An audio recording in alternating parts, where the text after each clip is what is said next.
A coal-fired power station and nuclear power station have about 40 hectares of a footprint, and that's it, and a very narrow target transmission corridor straight to the main users, which are the cities and the provincial cities. Solar and wind are scattered and away from the main cities, and they take up enormous room. Their energy density is very low, which means that you need an enormous amount of land to produce the same power, and then even then you can't produce it regularly. So that increases transmission costs, increases the amount of land the regions are devoting to solar, wind and transmission, and also now batteries. It's causing a lot of angst. Are you aware of that? Well, I'm certainly aware, on one hand, that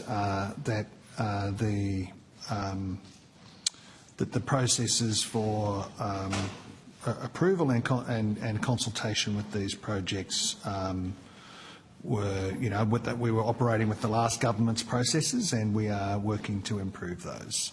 I'm also aware that you're trying to make a broader point, I guess, about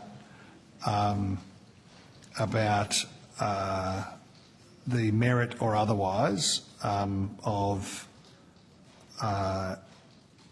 the approach that is being taken by the government and the states and Commonwealth in terms of the building an energy system for the future. I think it's hard. I appreciate you're not one of the coalition MPs here, but it's hard to make, I think, an argument about community consultation on one hand, and then do a press release that says we're going to turn up with 7 nuclear reactors in your neighbourhood, whether you like it or not. We're not going to tell you how much they cost, how many of them we're going to build, but Muswellbrook, here you go, whether you like it or not, nuclear reactor. I agree with you. That will be very expensive. What we know, and I think the evidence that you've heard today, and I understand you don't agree with it, I think you've demonstrated over time that impervious to the facts and evidence that are provided by the agencies, and that's your right. That's your right. I understand that, but that the shift to the cheapest form of energy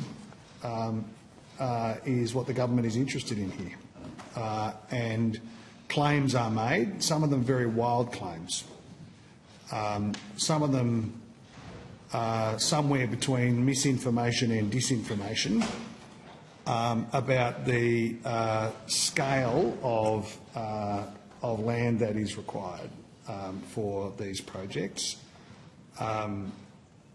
And I understand people make those claims, and some people retweet them and repost them. Pretty irresponsible in my view. But we have commissioned the Dyer report for a reason, and that is to improve the processes.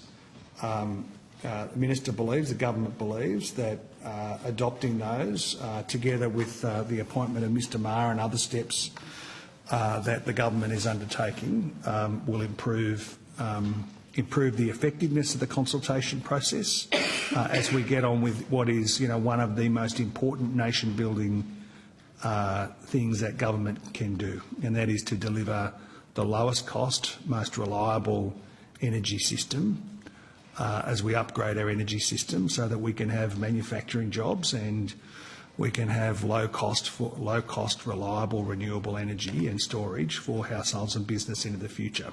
It's a decades-long pathway, and we're determined to do it in the most efficient way possible for the Australian people.